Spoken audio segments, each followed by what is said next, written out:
Hey, it's Dr. Nathan with Liberty PT. Today, let's unravel a recent study diving deep into surgical rotator cuff repair. So the study combed through 28 articles, and the good news?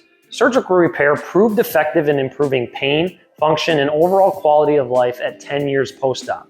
But here's the catch. The review also revealed a 30% re-tear rate in asymptomatic patients.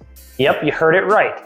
The study suggests that while surgical repair is a valid treatment option, it may also be suggesting that your rehab is more important than the actual surgery itself.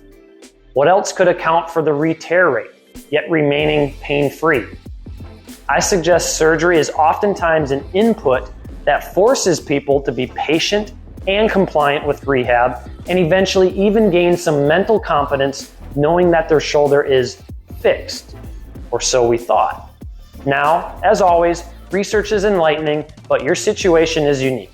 If you want to discuss what this means for you personally, let's connect. Schedule an evaluation with me today, and let's tailor a plan that suits your needs. Your health is my priority. Book your appointment now, and once again, thank you for choosing Liberty PT.